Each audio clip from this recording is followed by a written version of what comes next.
gentlemen, members, guests, and fellow enthusiasts of the rich tapestry of technological history.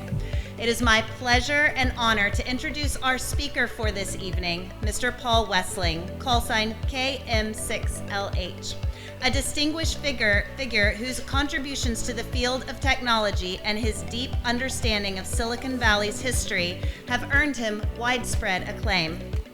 Paul Wesling's journey through the realms of innovation and education has been nothing short of extraordinary. An IEEE fellow and revered educator, Paul has dedicated his career to not only advancing the frontiers of technology, but also to demystifying the complex narratives that have shaped Silicon Valley into the global center of technological innovation and entrepreneurship.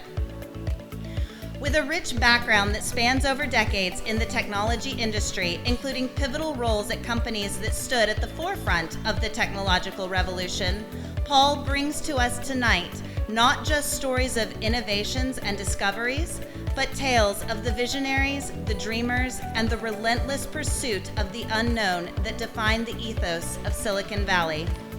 Tonight, Paul will take us on a journey back in time to the origins of Silicon Valley. Through his insights, we will explore the confluence of academia, industry, and an unparalleled entrepreneurial spirit that sparked a revolution, transforming a quiet region of orchards into the global epicenter of technology and innovation. Please join me in welcoming a true pioneer, a storyteller, and an educator who continues to shape the way we understand the world of technology and its impact on our lives. Mr. Paul Wesling. Thank you.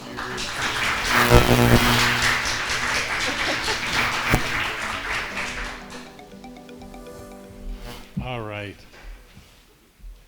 This has been a lot of fun for me being involved in this as a working engineer in Silicon Valley for 45 years or so. I took an interest in what was going on there, and what I'd like to relate to you is how it all started and why it depends on radio, the pioneers in this area. So when you leave tonight, you'll have a better idea of what happened and why it happened here and not someplace else. So tonight we're going to take a step back through Santa Clara Valley history, the history of the Bay Area, and see, you will be there to find out what happened in those early days. Well, a classic story is the Silicon Valley of the Homebrew Computer Club, a hobbyist group meeting first in Menlo Park and then down at SLAC in Palo Alto. So Steve Wozniak wanted to build a computer. We'll talk a little bit more about what he did do. But unfortunately, the Motorola processor was a little bit expensive for him, but he found out he could use a 6502, a cheap knockoff microprocessor he could get for 20 bucks, with the Motorola peripheral chips and build his own computer, which is what he did. That's what the Apple is. So he got with Steve Jobs, a good buddy of his. It turns out that a friend of theirs, Bill Fernandez, introduced them. He said he was a friend of Steve Wozniak's. And Steve Jobs says, I'm kind of interested in computers too. So Bill said, you ought to meet my friend Steve Wozniak. His dad works at Lockheed. He's an engineer. And that's what got those two together. So I like to say that the density of nerds in Silicon Valley is very high. There's probably one on every second block. So anyway, Wozniak built this Apple I to sell mainly to his friends. He wanted to give them the plans. He had built one. He wanted to help them build them. And he sold his HP 65 calculator, and Steve Jobs sold his minivan, his VW van, and that's what they used to get going. Classic story. Again, it's a partnership. They called it Apple Computer. It started in a garage in Los Altos, which is how things are supposed to start. And now it's the largest stock market capitalization in the world. Perhaps NVIDIA is a little bit higher, but it's also the most valuable brand in the world. So how could this happen? And why in the San Francisco Bay Area? That's what we're going to look at tonight, is why it happened here. Here's a hint. Last year when I got with Steve at a West Valley Amateur Radio Association meeting, he said, radio was so important part of my life. If I hadn't been a ham, I don't know if I would have ever got to Apple. So there's kind of a hint of where we're going tonight. So keep this hobby focus in mind as we go through it.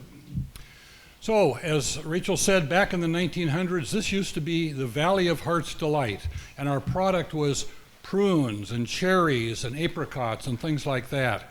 And Senator Leland Stanford said in the 1880s, he said, "Someday you'll see Palo Alto blooming with nearly all the flowers of the earth and the fruit and shade trees of every zone. In the future, we shall can this fruit and send it all over the globe in exchange for wealth," which they did. This worked out really well for many years, but soon technology overcame agriculture and became our main export product. So we're going to go back to the very early days, back to the early 1900s. In 1909, a Stanford grad, Cyril Elwell, started a company called Federal Telegraph. And he hired Lee DeForest back in about 1911, who had invented the Audion tube back in 1907. And he came out and spent 2 years or so at Federal Telegraph, where he invented the oscillator, got a patent for the oscillator circuit. We've got oscillation going here tonight. And the amplifier circuit. So he was a real pioneer in that area. I'm going to pass around the Audion tube. This is a tube.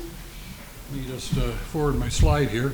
This tube came to me by way of a friend of mine at church. He said, "I've been watching your talk, and that's my grandfather in there." He says, "My grandfather gave me a box of stuff." So we unpacked the box, and we came up with 2 Audions from the 1910, 1915 era. So I'm going to pass this around. Don't drop it. Oops, why don't you pass that around? So this is kind of where it all started, back in the those days at Federal Telegraph. And so Cyril Elwell licensed from the Danish inventor, Paulson, his arc transmitter.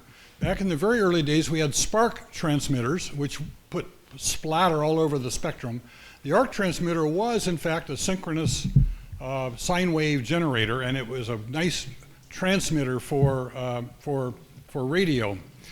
And he raised funds from what today we would call angel investors, including David Starr Jordan, the president of Stanford, and Charles Marks, the civil engineering professor, and John Casper Branner, the biology professor. They all put up about $500, which today would be like $20,000 maybe, to get this little outfit off the road, on the road, the Federal Telegraph Company. And by 1912, they were able to demonstrate solid communication between San Francisco and Honolulu, back and forth. So here we have what I would call the first venture capital, and Stanford's involvement, the fact that a university supported its students that had graduated and got their companies going. And this cartoon commemorates that jump from San Francisco to Honolulu by radio. Federal Telegraph in the 1920s had 3 high-power stations in Portland, Oregon, San Francisco, and Los Angeles that covered most of the Pacific Ocean. And that was in support of the maritime companies. They didn't make their money by selling radios so much as they did by selling communications services. So they would let shipping companies send messages to their ships at sea and get messages back. And they covered most of the Pacific Ocean. There's a plaque in Palo Alto at Emerson and Channing commemorating Federal Telegraph. So back to the first radio broadcast. The first scheduled one was Doc Herhold. He was an early Stanford engineering student. He started a company in San Francisco, and it was destroyed by the 1906 earthquake. So he thought, I'll move to someplace safe like San Jose. And so he set up a radio school out behind what's the Fairmont Hotel near San Jose State to teach radio arts. And he set that up in 1909. And he had the first scheduled United States broadcast from his San Jose station. He called it San Jose Calling. And his wife would go down to the record store and get the latest records that came out, and she would spin them on the radio on Wednesday night to the people who were the students in his class who had built radios and would listen to that half-hour broadcast. It was radio station FN. Back in those days, you assigned your own call signs. Then SJN, and now it's KCBS. And we'll have Brett Burkhart coming by here. He's one of the broadcasters on KCBS. He'll be here around 7:30 after his shift is over. So another example of radio in the Bay Area. Well, the roots of entrepreneurial technology came out of Stanford. Otis Moorhead was an early Stanford grad, and he liked this idea of building vacuum tubes. He was a radio amateur, and he established his own company, Moorhead Laboratories, in 1917 to build vacuum tubes. This was a hot new thing. Lee DeForest had spent some time making that Audion I'm passing around. Anyway, he started bootlegging tubes for people he knew, and then he finally turned it into a company. You can see up here he's got a production line with tubes being manufactured and quality controlled. But if you make too many of them, if you make thousands of them, somebody might notice.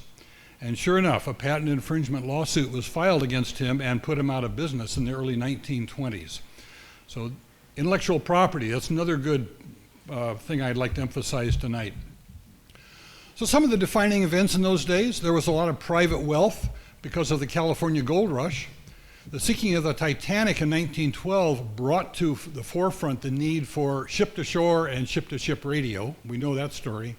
And World War I, the technology used in World War I was very important. So right after World War I, the Navy was pushing for better ship-to-shore and other communications modes.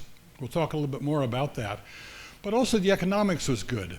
If you didn't want to string telegraph lines, hundreds of telegraph lines across the country, wouldn't it be nice if you could just jump from Des Moines, Iowa to Kansas City over radio and not have to string a lot of telegraph lines or put undersea cables down? You could use radio instead.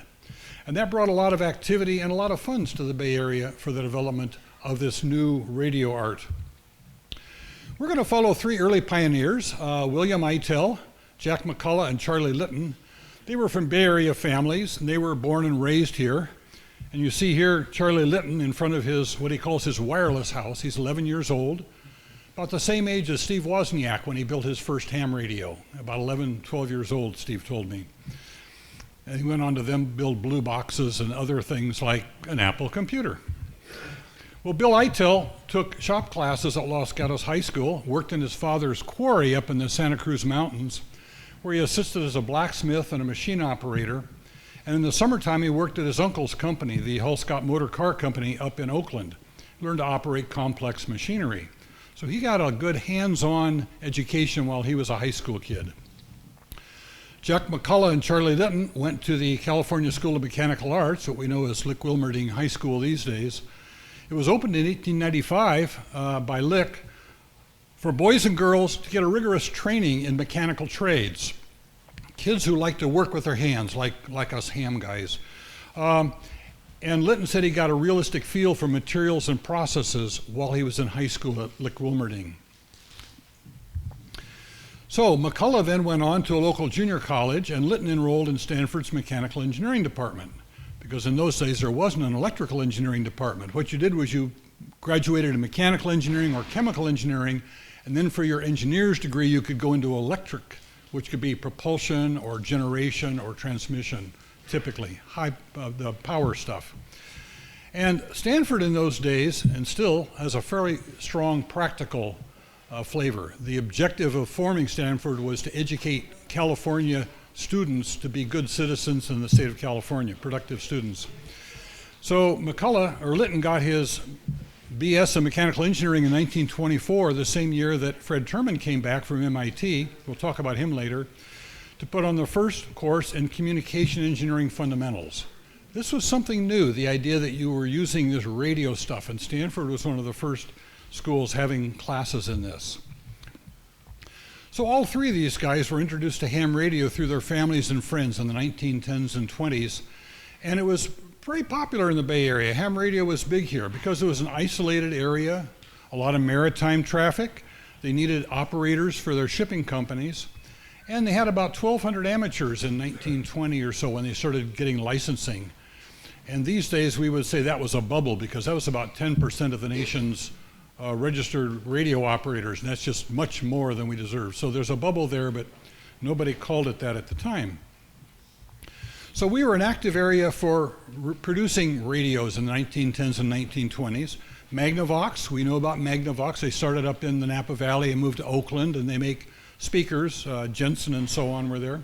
Heinz and Kaufman designed HF radio equipment. We'll talk a little bit more about them. I mentioned Federal Telegraph. They had transmitters in the late 1910s up to 1 million watts that they used. And the US Navy had these in Alexandria, Virginia, the Canal Zone, the Philippines, Spain, around the world. This was a communications network using these arc transmitters from Federal Telegraph. And one of the nice things, as radio hobbyists, we like, is to have lots of places around where we can find parts. And there were lots of used parts around. We'll talk a little bit more about that. But also, there were a lot of jobs for people who had some interest and maybe some experience in radio. So ham radio led to jobs in the radio business. And it's also a subculture of camaraderie, I like to think, sociability. It's a way to make friends. Yes, you can talk to people over the air, short little things back and forth. You never really meet them. But we also get to meet face to face at hamventions and things like that. And it's very egalitarian. Little heed to distinction by class or education. In fact, when Eitel headed up the Santa Clara County Radio Club, he said it had farm boys, Stanford students, Federal Telegraph technicians, and retired executives, all working together on this hobby and sharing information and helping each other along. So very egalitarian. Well, it's quite a contrast between that ham radio culture and the East Coast companies, the large companies, the IBMs, RCAs, and Raytheons and so on, that tend to try to like to form monopolies. They, not really the grassroots hobbyists that we tend to have. So we had an interest, especially in those days, of extending that radio technology.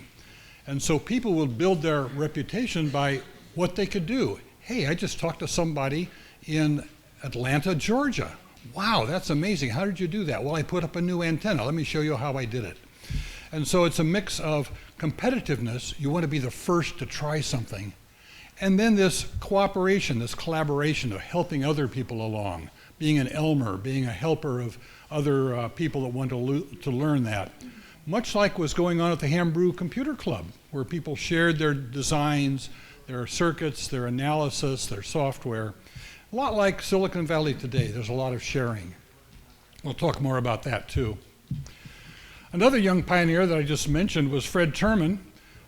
His dad moved to Los Angeles well, actually he got a job at San Bernardino High School as the principal.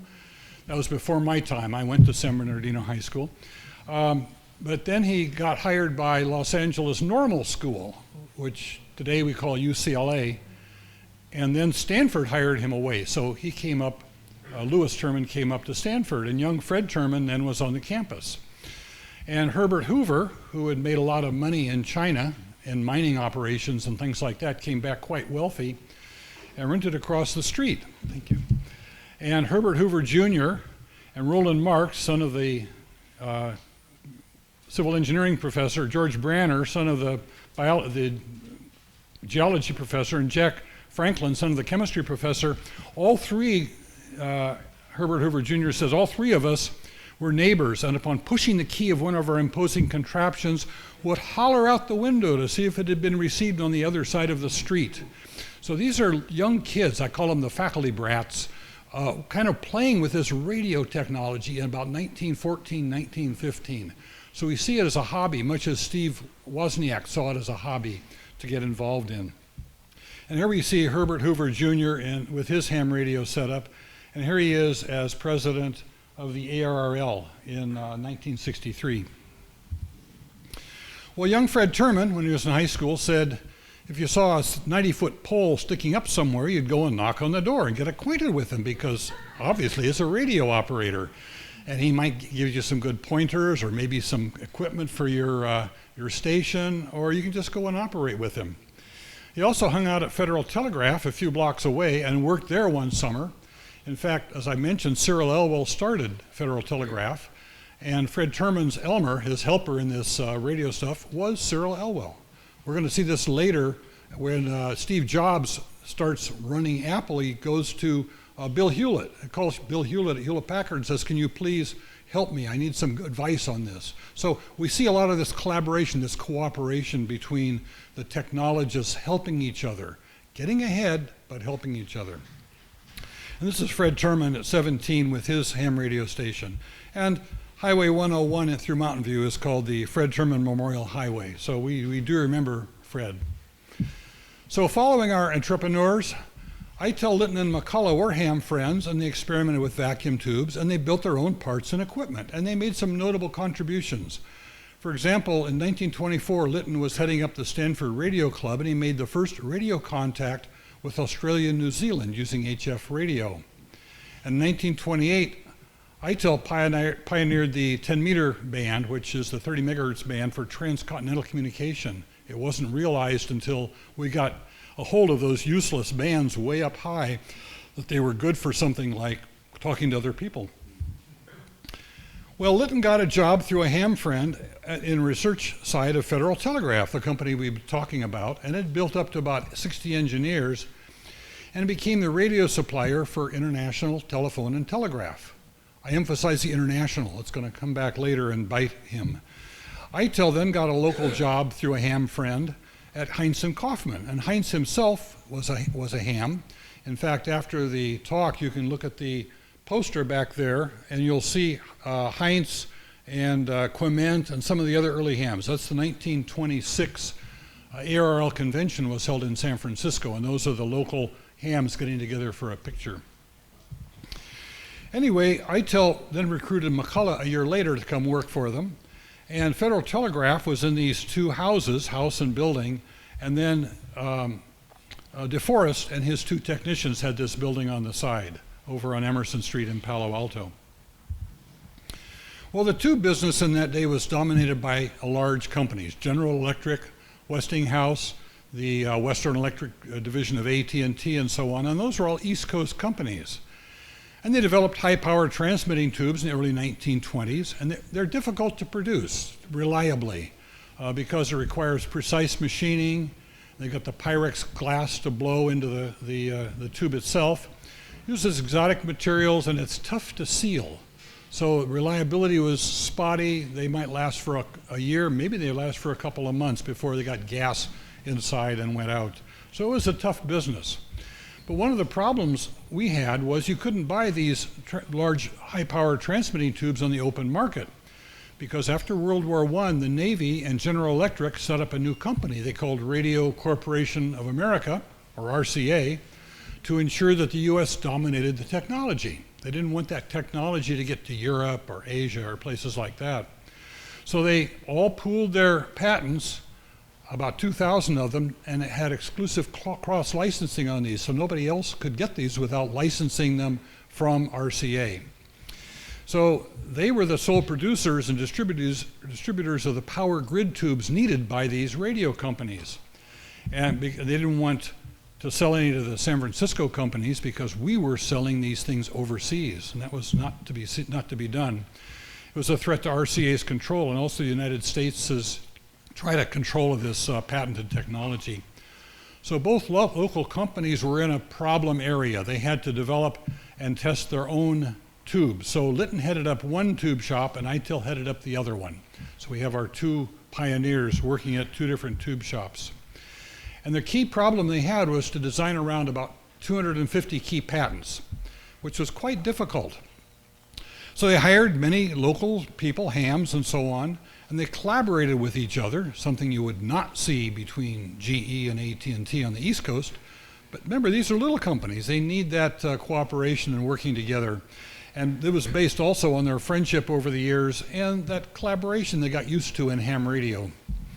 They also worked closely with their patent attorneys to make sure they didn't infringe patents, but also to patent the technology that they were developing to work around the RCA patents.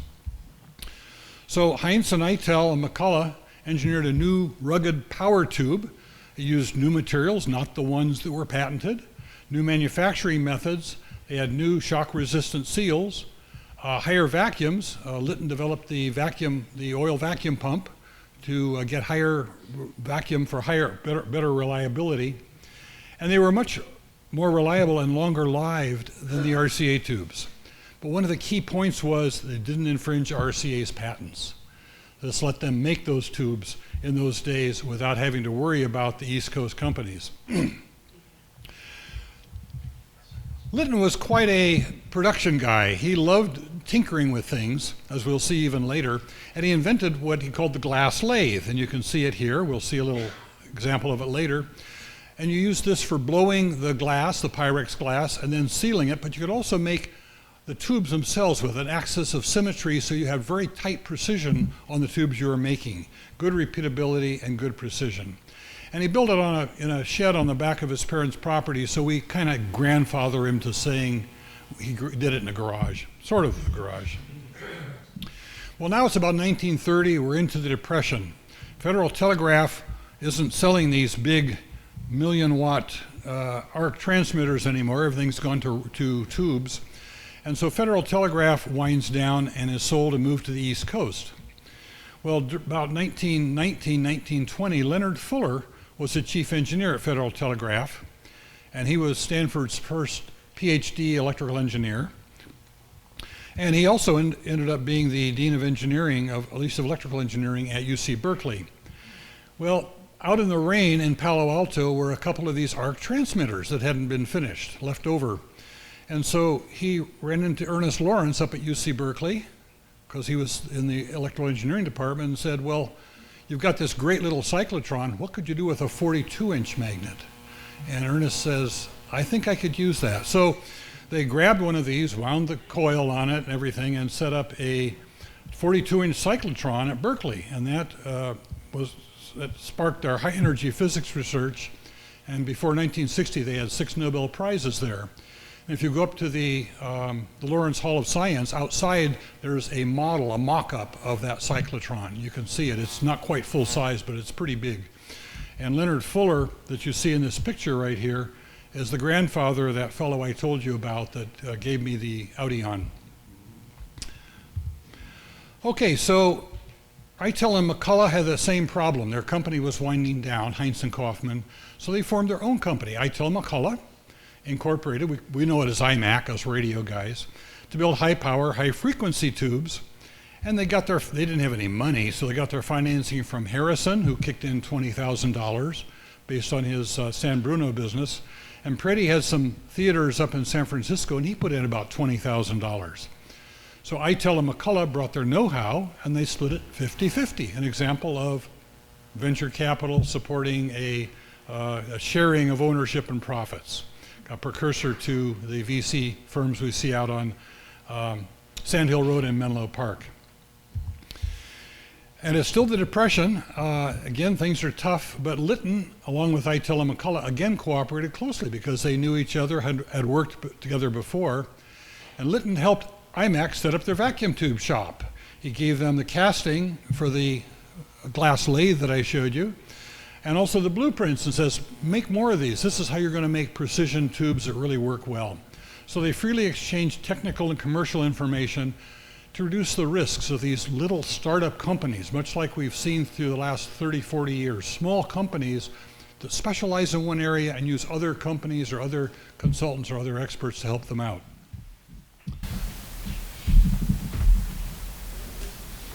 Pass this one around. This is the 500Z, an Eitel McCullough tube from about the late 60s, I think. But some of you are familiar with this. One or two of those things gives you full legal power on the ham radio frequencies. Anyway, this reduced the risk for these small tube-related businesses. And just like Jobs and Wozniak, getting things started at the Homebrew Computer Club, sort of bootstrapping it, getting it going with their own money, getting other people to invest, and working really hard. So in 1936, Fred Terman asked Litton to join the Stanford EE department as a lecturer to help out in the labs, help students, help faculty, because he had a good practical knowledge of electronics and electrical engineering. And he shared his knowledge with staff and students. And as part of a Klystron IP sale to Sperry, there was $1,000 that was sent to Litton, to Charlie Litton. And Charlie says, well, give it to Fred Terman, he can use it. So that $1,000, Fred Terman wrote to one of his students who had graduated a couple of years earlier, a guy named David Packard, who was working at General Electric on the East Coast. And he said, I've got $1,000. You and Lucille can come out, and I've got $500 you can live on for a couple of years. Those were the good old days. And $500 for lab equipment. You can get your master's degree. And Dave had to think long and hard, because having a job during the Depression at a good company like General Electric is something you don't give up easily.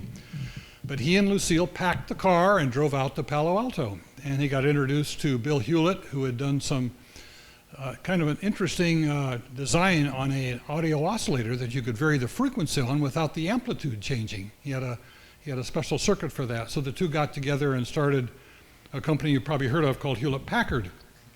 Here again, we've got the university pairing people up, putting people together to start small businesses near the university, trying to build that relationship between companies and the university.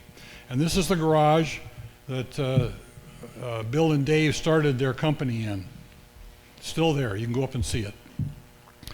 Well, as we get into the late 1930s, there's a threat to peace growing from Japan and Germany, and President Roosevelt decides he's going to rebuild the Army and Navy. And there's this new electronic system that was invented in England called radio detection and ranging, or what they call radar. And it kind of worked at HF frequencies. You could kind of see there was something out there, maybe 20 miles away. Didn't see much definition about it.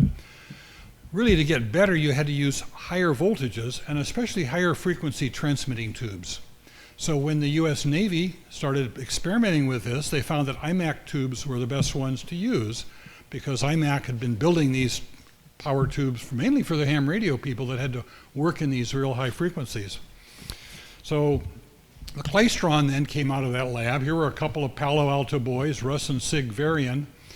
And they worried about Germany. They thought, maybe we could use microwaves to detect planes, bounce them off of planes, send out pulses and get that signature back so we could see what they were. So in 1937, Russ Varian moved into Stanford's lab to work with Bill Hansen, their physics professor, and they spent a couple of years back and forth developing the Claystron.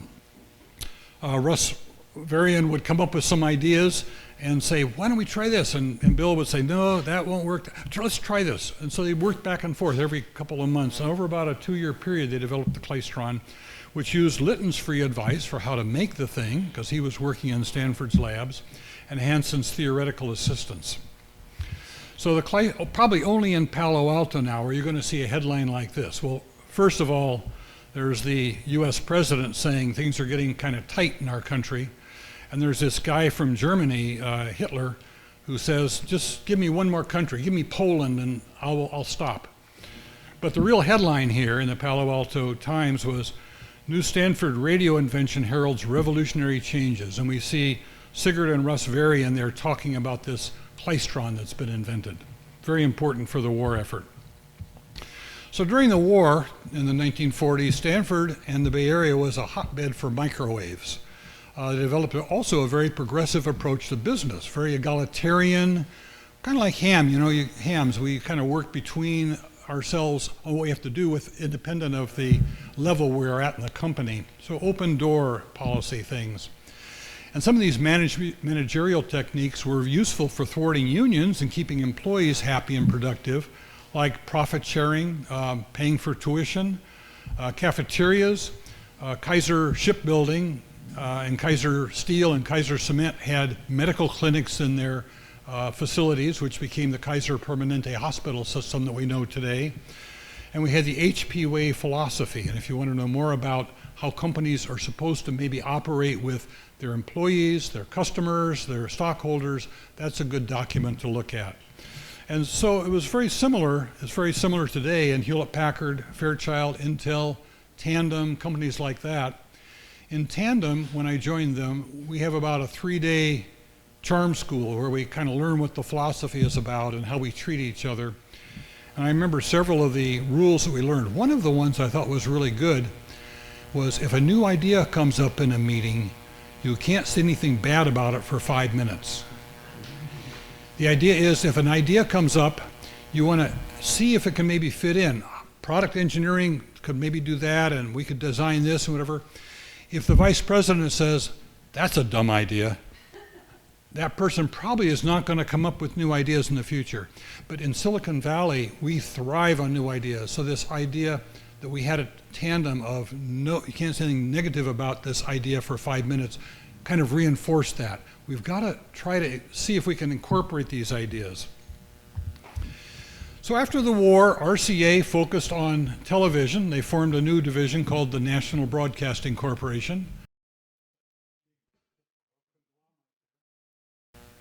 And IMAC developed a new line of better tubes, mainly for the ham people that would buy them. They were developing it for that, the hobbyists and so on, because there wasn't any commercial work up there.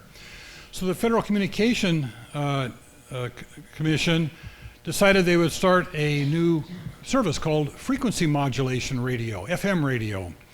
And they were going to put it at around 50 or 60 megahertz, but they came out with a big surprise and put it where we see it today at 88 to 108 megahertz, which was too high for RCA's tubes. They wouldn't work very well at those very high frequencies, those VHF frequencies. So RCA did the next best thing. They copied the IMAC tube, which did work. And I think you can see where this is going. So in 1947, IMAC sued RCA and GE, alleging patent infringement. And GE and RCA lost the lawsuit and had to stop building those tubes, just as Moorhead had to stop in 1920. And so IMAC transformed the East Coast companies into their sales and distribution network, basically. They could build the tubes, stamp RCA on the side, and ship them, which was okay. RCA really didn't want to be in the tube business. They'd rather be in the broadcasting business. So that worked out okay. But basically it meant the Bay Area now was the #1 in producing microwave tubes. So it was nice because the big dog in microwave and VHF tubes especially was Silicon Valley. Well, after the war, Charlie Litton thought, hey, these klystrons were pretty neat things. I call them the first integrated circuit because it's several cavities connected by antennas. It's really an integrated circuit, but we still just call it a klystron. And they use it for physics research. You know, the 2-mile linear accelerator up at Stanford, they use about a 10 megawatt klystron in that thing. He scaled this thing from the 30 kilowatts that was running at the end of the war to 30 megawatts in power. So these could be used for very powerful microwave applications. And this transformed Stanford into a major player in research and development of these types of devices. And linear accelerator and also in physics research, but these klystrons also show up in cancer treatment today. So if you get radiation treatment, there's a Litton klystron in that baby. So Varian Associates, here's an example I want to give of this cooperation. Varian Associates was formed, you notice it's called associates, not corporation, because they wanted it to be an egalitarian group of 6 or 8 people that just kind of work together. And they started up in Menlo Park. They had some design groups, but out in back they raised chickens because if they couldn't sell stuff, they could at least sell eggs. And the wives and everybody worked together in this sort of commune. Anyway, they were starting to sell microwave equipment, and they had to make some microwave measuring equipment. But they didn't want to produce it, so they talked to Hewlett Packard and says, well, for $20,000, we'll give you the design and we'll teach you how to make this. And Hewlett and Packard says, the future isn't all audio oscillators and things like that. Maybe we should try this. So they enlarged their product line in the 1950s, formed 2 new divisions to sell this test equipment, became Agilent, which was the largest IPO at that time in history, which is now Keysight. Here's Bill and Dave's first device, the HP 200A. Could have been called the HP 1A, but it's more impressive they called it a 200. And so this is a painting up in Courtyard Square, up in Palo Alto, from 2002. In fact, is Bart here tonight? He has a print of it downstairs in the library. If you look on the wall, you'll see a print he got. He was one of the funders of this painting. Anyway, it shows kind of the combination of things that happened around Stanford University.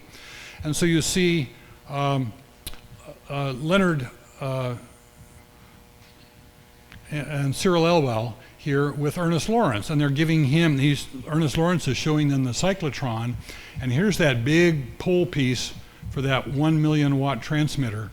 And that magnet is the one that ended up being the, for their 42-inch cyclotron. Here's Doc Hairhold.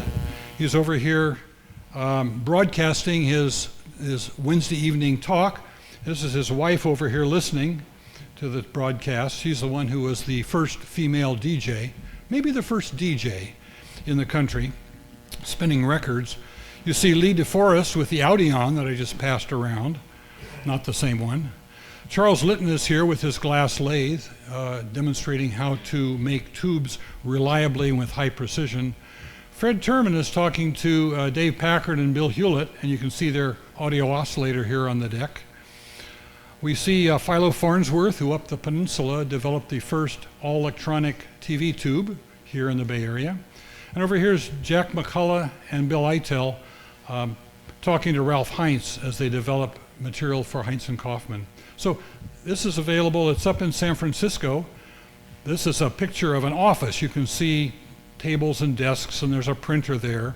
And this is on the wall. This is just an office space up in Courthouse Square, up there at the corner of Birch and Sheridan. So you can go up there during the day and walk in if you're quiet and take a picture there, and you won't bother the people. They're sort of used to people wandering in.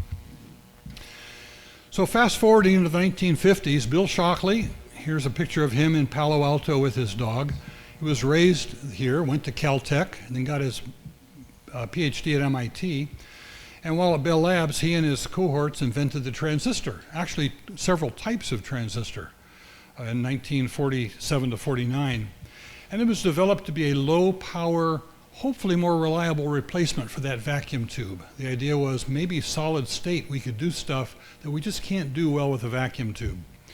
And it resulted in a Nobel Prize in 1956 for the three of them. And really, Silicon Valley should have been in New Jersey, which is where a lot of these inventions came out of, Bell Labs and places like that. But we were great at implementing them into products. So once they were developed, they became really good candidates for Silicon Valley to take over. Well, Bill Shockley left the East Coast. He didn't much like how they treated him at Bell Labs. He thought he should be more important. And he went to Los Angeles, went back to Caltech, taught there for a year or so, and Arnold Beckman said, hey, I'll put up the money and you can start a silicon transistor company and you can locate it in Culver City. And Bill Shockley says, Culver City? I don't think so. And his mom had graduated from Stanford and lived near Stanford, and he knew the Palo Alto area, and his mother was still there, so he moved back to the Bay Area to be an adjunct professor at Stanford, started his company in Mountain View, and about 2 years later, a lot of the guys couldn't take it anymore, and they left in 1957, the Traitorous Eight, to form Fairchild, which we think of as the first company that was really founded with venture capital. Some of you might have used Shockley's book back in the days when you went to college. The planar process was then invented at Fairchild. This was really important. They had made transistors one by one, but the idea of being able to make diffuse transistors on a planar structure was really a groundbreaking thing. It was required to get into high production capacity, and especially to jump from transistors to integrated circuits. This planar process became very important. It required high vacuum technology. We know about that. We've been making high power tubes for a long time. Precise furnaces, we can do that. We can blow glass, we can machine quartz. We've got the experts for that. Ultra pure gas and water. As I said, Litton was an expert on process control. He developed a lot of this stuff. So a lot of what was happening here was important for this transistor, this semiconductor business. And this IC business, the integrated circuit, was then built on all these capabilities that were developed here over the previous 30 to 40 years, in the 20s, the 30s, and the 40s. We see Jean Harnais here, who is credited with the planar process, and Jack Kilby, one of my heroes, who shared the Nobel Prize for developing the integrated circuit. He was at Texas Instruments. Isaac Asimov, the science fiction writer, said that the planar process was the most important moment since man emerged as a life form. And maybe that was a bit of an exaggeration, but when you think there's 500 million transistors in my cell phone, you think, that was really quite a development. All these semiconductors built today are built using this planar process. So it was a very important thing. So at the end, in the 1960s, where I'll now leave you, the situation had changed dramatically. The San Francisco Peninsula and the Santa Clara Valley were major electronics centers for developing microwave tubes. They ended up in advanced weapons systems, space systems, a lot of the early transistors. Hans Legat and his beam lead transistors ended up in missiles and so on. A lot of money for the defense business ended up developing this technology so we could develop it for the commercial marketplace. And it was in a wide range of industrial goods. You remember the radar range. Well, we decided that wasn't the right name for it. We called it a microwave oven because radar range, nobody wanted one of those in their kitchen. But originally that's what it was called. And the US defense effort and the manufacturing economy depended quite heavily on Silicon Valley. But why did it happen here? That's kind of a strange thing because we know a lot of these developments came about elsewhere, at Bell Labs or at IBM or places like that. Well, the East Coast has large vertically integrated firms, and their focus is on protecting their markets, making products, turning products over slowly so that people can buy lots of them and use them. And they were slow to adjust to technology and market changes. Whereas in the Santa Clara Valley, we had to be fast on our feet, as I showed with the two tube developers. They've got to help each other. They're small companies. They have to move fast. So we ended up with lots of specialized firms that were nimble and flexible and very engineering driven, getting support from other companies, not trying to be horizontally integrated like so many of these East Coast companies. We had a dense network of small and medium-sized firms that support each other and also draw from a common workforce, so people can change from company to company. California, in 1873, the legislature passed a law that said that non-compete clauses in employment contracts are non-enforceable in California. And that means I can, even if I sign a non-compete contract that says I won't work for a competitor for a year, I can go work for them anyway, because you can sue me, but the courts will throw out the lawsuit. So I can change from Google to my little startup company, and Google can't sue me. So Google actually takes advantage of that. They say, work on stuff of your own for 5 or 10% of your time while you're at Google. And if you have a great idea, maybe we'd like to use it. If you want to start your own company, maybe we will buy you later. So it's an ecosystem. We've gotten used to this quick turnaround and this high fluidity of the technical talent. Most states don't have that.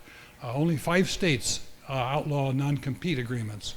The legislature in New York recently passed a law with a big majority to get rid of non-compete clauses, and their governor vetoed it. So I think she likes monopolies and corporations.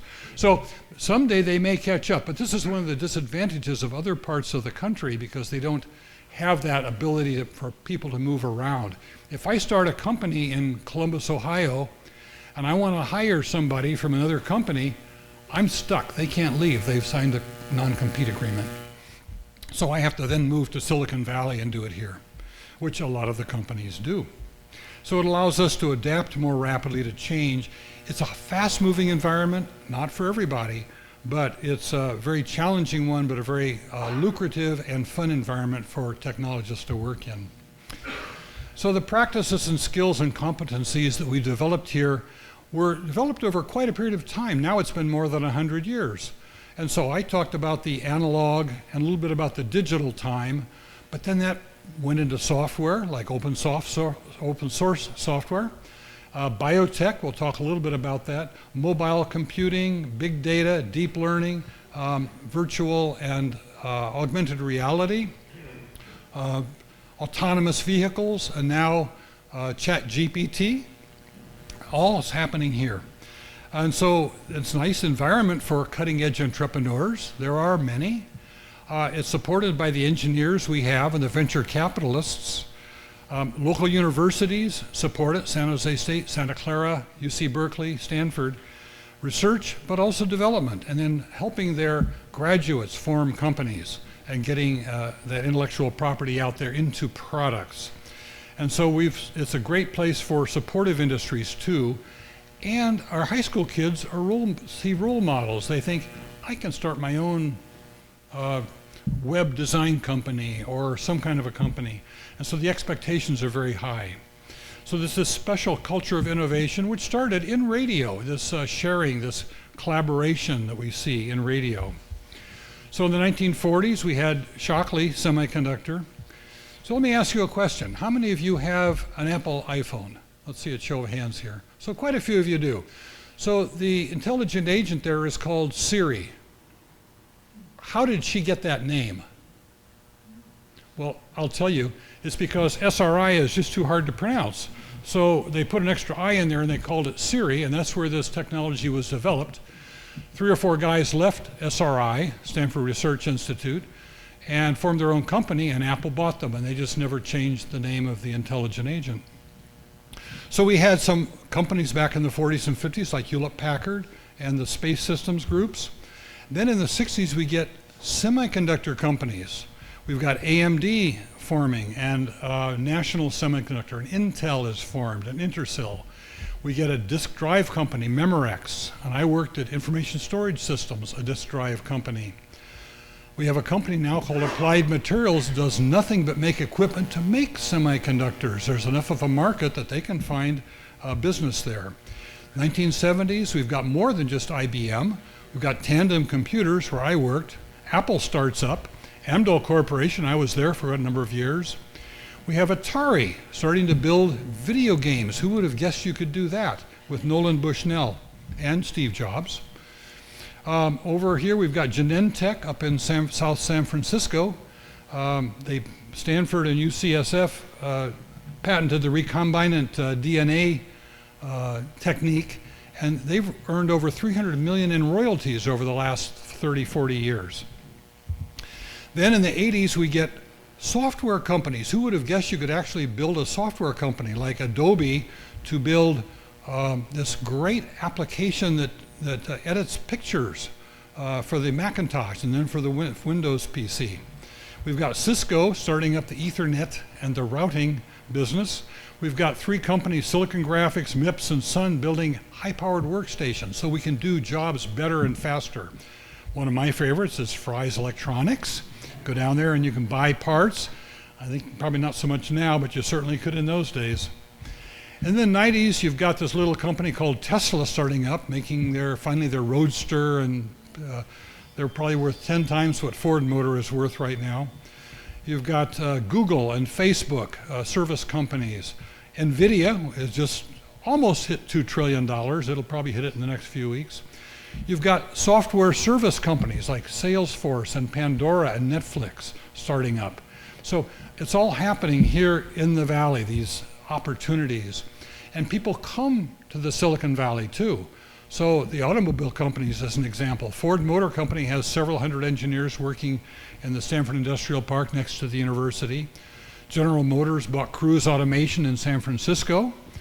Toyota invested about $1 billion over 10 years, most of it in the Bay Area and some in Boston, but most of it around here.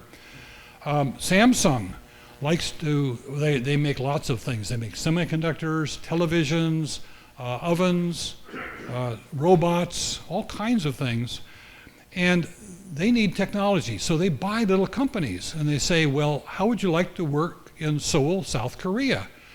And the startup people say, I don't think I would like that too much. So Samsung built a 10-story building in Santa Clara, and they buy these little companies and they say, okay, you're on the 2nd floor in the west wing, and you're on the 4th floor in the north wing, and here's the cafeteria, and here's how we do things.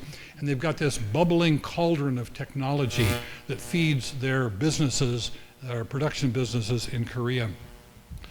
There's a small grocery store from Arkansas that's always had their software the last 25 years up in the San Bruno area. It's all developed here. That's why they can do this just-in-time inventory control and keep their prices always low. Well, it's been big in streaming media and biotech. I mentioned that. Some of the biotech companies, I won't go into that. The question is, where is Silicon Valley? And if you look at a map, it's right there. But when you talk about Silicon Valley companies, you say Yelp and Salesforce and all these are Silicon Valley companies, and we say, no, those are San Francisco companies. But really, Silicon Valley now kind of goes from San Francisco and Berkeley down to Santa Cruz, maybe over to Livermore. So really, as it's been said, it's really a metaphysical space. It's a state of mind that goes across this whole Bay Area, and eventually maybe into Sacramento. We'll see. The one thing we don't have a lot of here is land, and that's a real drawback. But the valley itself is where a lot of the technology heads for and gets started and runs. Here are some of the mottos. You'd probably recognize the number of the companies these came from, like Google and Facebook and so on. And Apple says, think different. But some of the ideas that companies have had for trying to keep innovative. I like what William Gibson says. He says, the future is here, it's just not evenly distributed. And so we tend to see it here first. Like a year and a half, 2 years ago, we were seeing large language models developing into this ability with large hardware instantiations to do things like ChatGPT. And so it kind of happened here, and now it's spreading further out. So some of the mottos that keep these entrepreneurs moving. So how different is Silicon Valley from the rest of the world?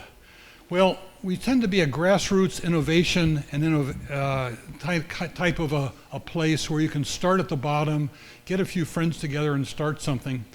I like what Tom Friedman said in the New York Times. He says, in Silicon Valley, great collaborators are prized. In Washington, D.C., they are hanged. When they say collaborator, they mean traitor. You know, if you're a Republican, you wouldn't talk to a Democrat.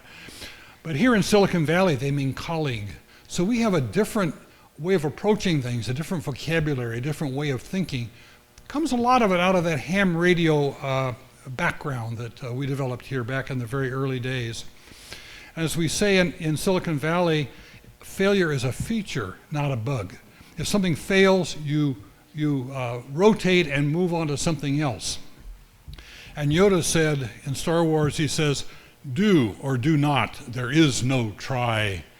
And so that kind of becomes the motto. You may be spending 18 hours a day, but it's your baby, and you have this full commitment. So wrapping it up, here are some suggestions for books. There's a longer list in the, let's see, Dave, can you pass these out? Or Gail, can you pass a couple of these out to each row? You don't have to write this down. I've got it written for you. So you can get this book called Making Silicon Valley. It goes back to those early days. Another fun book is The Tube Guys by Norm Pond. He was the president of Varian Associates, and then he formed Innovac with a good buddy of mine. It's a fun book to read. Annalee Saxenian talks about Silicon Valley and compares it to Boston's Route 128. Why didn't all of this happen in Boston and along Route 128? Because we had DEC, we had investment there. What was the big difference? And she analyzes that and talks about why Silicon Valley is so different. Margaret O'Mara up at the University of Washington has a book called Cities of Knowledge. Very good. She compares Stanford's area to the University of Pennsylvania and that area around Philadelphia, and Georgia Tech and Atlanta. Talks about what advantages and disadvantages each had and why Stanford and Silicon Valley tended to have the advantage. Very good book to read if you're interested in why it happened here. Hewlett Packard, To Understand HP, this book by Chuck House is really good. It talks about HP from about 1960 through about 2008. It's a thick book, a very good read.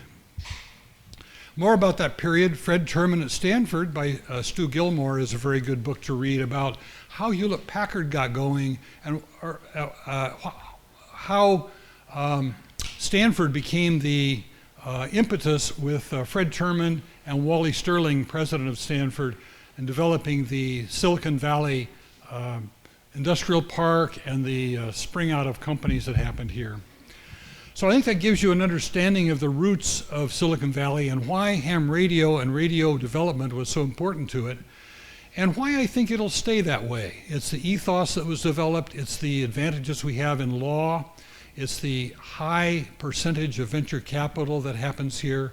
It's why companies and entrepreneurs want to come here and start a lot of their technology, because we have, as I said earlier, a very high density of nerds per square kilometer in this location.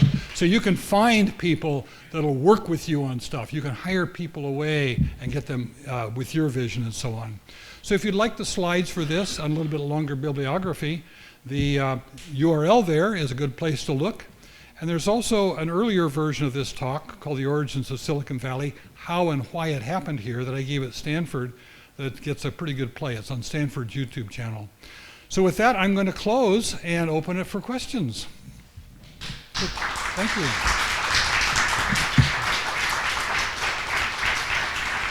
And for you out on the internet, if you put them in the chat system, I think somebody here might look at the chat, and we'll take a look at those and see if we have some questions here.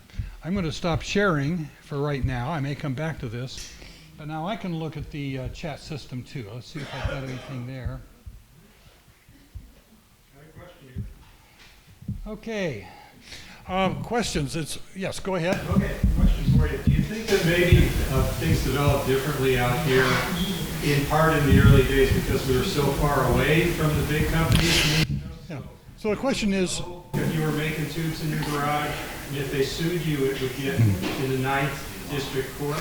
So the question is, were we lucky because we were way away from everything else, where most of the technology was in New York and New Jersey and Michigan and places like that, Chicago, and we were way out in the hinterlands. And there was a lot of that, because a lot of truth to that, because we were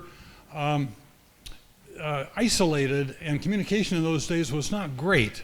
And so we did have an opportunity. For example, Moorhead was able to make tubes for several years before somebody realized they were a competitor. I think probably that was part of it, but also it was the Wild West, and people liked to come out here. Bob Noyce, which was one of the founders of Intel, Bob Noyce, was working at Philadelphia, at Philco, Philadelphia, you get it. And he was developing semiconductors for them. And they were sort of de-emphasizing this in their operation. And all of a sudden he picks up the phone and he says, the voice says, this is Bill Shockley. And Bob Noyce says, it sounded like a message from God. And he says, Bob, would you like to come west to California? He says, yes, I would. So I think California tended to draw these people that wanted to be different from the East Coast large companies. We probably got some people from the big companies, but a lot of startup people, or a lot of people out of college, came west. So I think there was a great advantage in being isolated. Next question.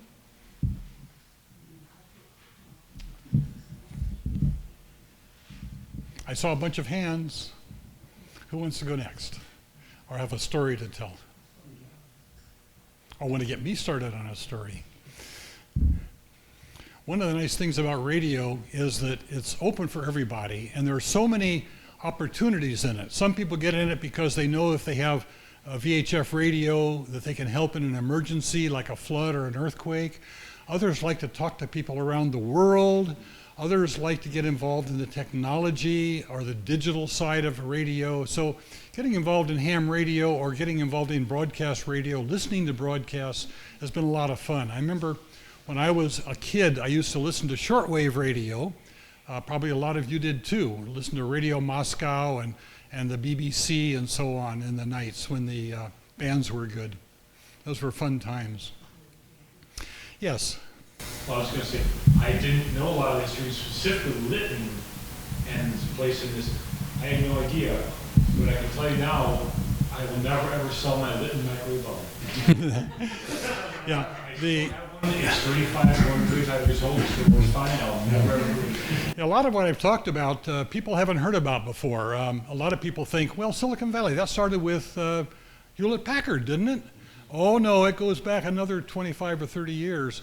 And certainly Litton, knowing about Charlie Litton and what he did, and he then, after the war, Charlie Litton Industries had made so much money that the US government's reparations department came after him because they wanted to reclaim some of that wealth that he had gotten in his company. So he very quickly got a hold of Chuck Thornton and sold it off, Litton Industries, to a Southern California company.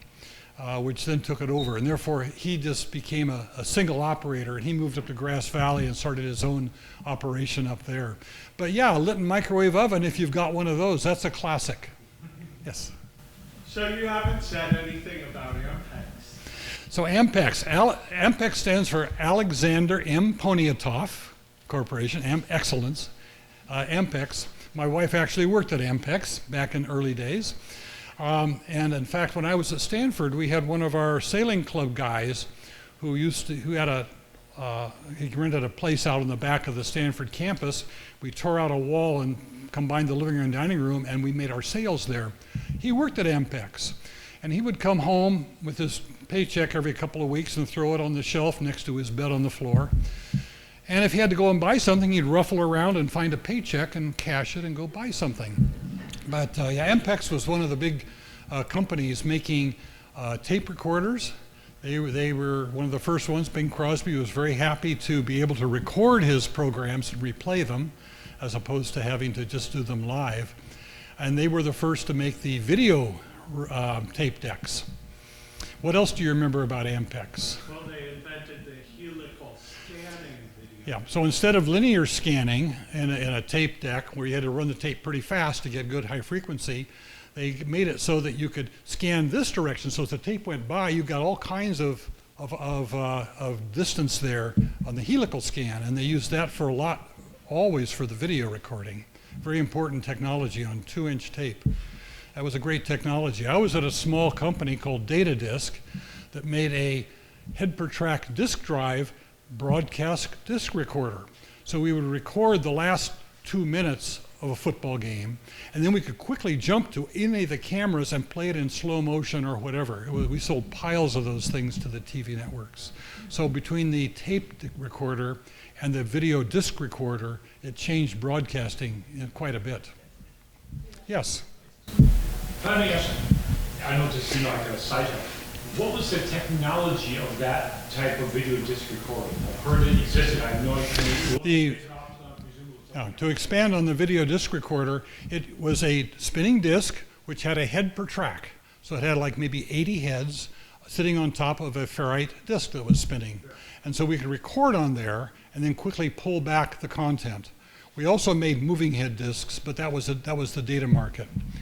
I have a question or so now from the audience outside. Let's see if I can scroll up a little bit and grab it.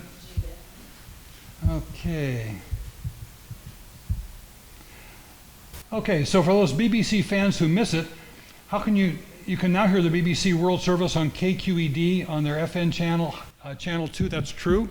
You can get it on Sirius XM. You can hear the BBC. I've got those as one of my channels.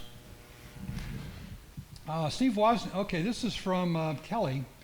She says, Steve Wozniak and I graduated from Homestead High School, Cupertino, California, 1968. We were also members of the Homestead High School amateur radio club station, WB6PHI. Steve taught us about memory locations in a computer in our electronics class in 1967. Kelly Tuttle. You're not related to Molly, are you? Or maybe to Dave Tuttle. David Tuttle was a professor of mine at Stanford. Had a daughter named Jackie. So you're probably part of one of those Tuttle families, maybe the guitar Tuttle family. Phil Tuttle. Hmm? My late dad, Phil Tuttle. Phil Tuttle. Oh, probably part of that same. I got it. Worked at HP and parked next to. Wait till I go on here.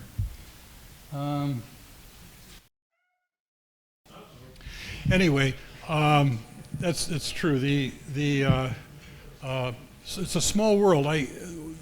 One of the guys I talked about went to Los Gatos High School, but I often say that's because Homestead High School hadn't been started yet. And Steve Wozniak graduated from Homestead High School and went to UC Berkeley, and Steve Jobs was a couple of years behind him at Homestead High School. But they hung around together because they were in the same neighborhood. And when Steve Wozniak then was working at Hewlett Packard, and he could get parts and stuff from HP because they had a philosophy that the stockroom was open for engineers. You wanted parts, check them out of the stockroom. They locked it up in the 80s, I think. But in those days, engineers were encouraged to experiment with stuff, much as we see at Google, where they say spend 5 or 10% of your time on your own projects because maybe that'll work into something we would like to use. So, so Steve Wozniak, as I mentioned, I saw him last year, and we got to talk a lot about radio. So if you're interested in that, email me, because we've got about 15 minutes of back and forth with Steve Wozniak on one of my earlier talks, and it's available on the internet. There's a question, in what way does ham radio still contribute to Silicon Valley and its ethos? So how does ham radio contribute these days to Silicon Valley and its philosophy and so on here? Probably a moderate amount. It's not probably as much as the internet does, because kids grow up on the internet. But still, the digital modes in radio can be pretty important, and if you can trap youngsters into learning about radio, it's a great advantage to them because they get this background. So in the 1990s, we started a radio class in my Boy Scout group and got probably 8 or 9 boys plus half a dozen adults to get their licenses. So we would use radios on our outings. As we were going between car to car, for example, we could talk on radio before they had cell phones. Also, I've used them several times in the backcountry. One time I was on a Trans-Sierra trek. We went up Kings Canyon and to the John Muir Trail and then south and out through Whitney Portal. And there was a storm in the area at the time, throwing a lot of moisture up into the Sierras. And we had summited Mount Whitney, and we're headed down because we knew it was going to be a big rainstorm. We got up there early. And this guy comes running down the trail, and he stops long enough to tell us that 12 people have been hit by lightning on the top of Mount Whitney. And he's got 9 more miles to go to get down to Whitney Portal so he can call for help. Well, I knew one of the girls in the group next to us had her dad's aeronautical radio, so I borrowed that, and we sent out a mayday, long mayday, about people hit by lightning on top of Whitney and so on, to the Lone Pine airport, and nobody answered. So then we sent one out to the frequency of the airplanes monitor, 121.9 megahertz. I sent out 3 mayday calls, didn't get a response, but the newspaper said that an airplane flying into LAX picked up that and forwarded it to LAX, the message. They called the Kern County Forest Service, and so after the storm cleared about 4:30, they sent a small helicopter past our camp. We were drying things out at that point, past our camp up to the top. I've got pictures of the helicopter. And they took off 3 people that night, one of them who had been hit by lightning in the open field. He did not survive. And then they brought a Chinook helicopter down from Sacramento to Lone Pine. And in the early morning, when it's cold, Chinooks can go to 15,000 feet. So they went up to the top of Mount Whitney and picked off another 8 people and brought them down and blew some of our stuff into the ravine as we had to retrieve it. So there's an example of using radio. I also used radio in a backcountry trip up in the Yosemite area. We had a dad who had a mild heart attack. We didn't know if that's what it was. So I went out into a meadow and used my VHF radio with a long antenna on it, used one of the local Yosemite repeaters, and called the hospital. Well, I called a lady in Turlock who called the hospital because she had a telephone. And they sent a helicopter up to bring him out, and he was fine. He had to stop eating ice cream and cookies after dinner. He had to change his diet, but he didn't have to have an operation. But he lost about 15% of his heart muscle. Anyway, that was a couple of applications of radio that we used. And so if we can get youngsters, especially like scouts, interested in radio, it becomes a fun hobby to get involved in. There's a lot that can go on there in public service and in communication, and especially experimenting with digital modes these days. Here's a question from the internet, from Harold. I think we saw you earlier. I think Ampex used quadrature scanning with 4 heads on a drum. Helical came later, very clever, since only 1 head was used. That probably is true. I don't know all the technology of Ampex. The gap where the tape joined and left the drum was placed on the vertical interval, much simpler than quad. Yep, I would agree. To Dave Packard, he worked there 34 years and retired as, okay, this was Kelly's dad, I guess. Very good, so there were a lot of Tuttles in the area. I thought there were only a couple, but that was a big family name, I guess. Any other questions here? Because we can wrap it up and we can then, you can ask questions. Yes, please, if you can shout.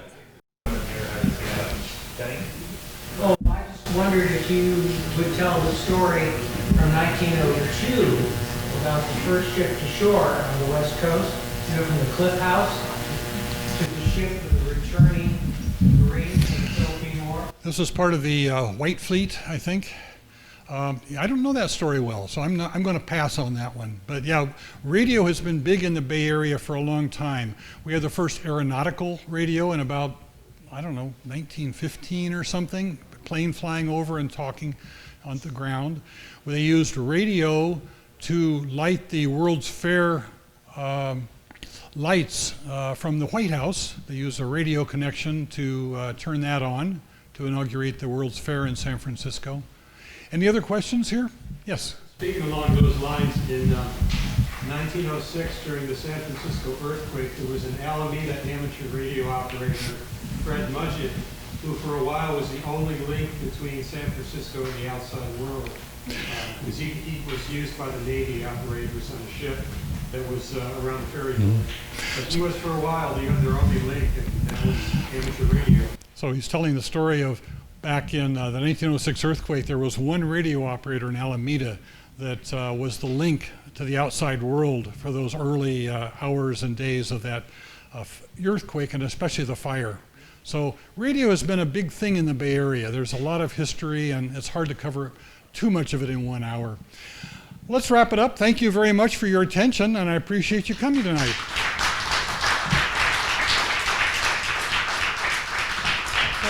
Thank you, Rachel. Thank you so much, Paul. Thank you again for giving this talk for us. If My you pleasure. liked what you see, we have a donation box, and you are welcome to add to it.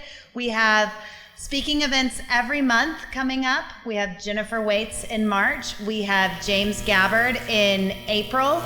We have we have Dan Healy in May, and we have Ben Fong Torres in June, and then July we have Radio Day by the Bay. So look up our website, join our mailing list so you can get this information. Jim Gabbard, that brings back an interesting story. When I was at Stanford, they were just experimenting with stereo FM.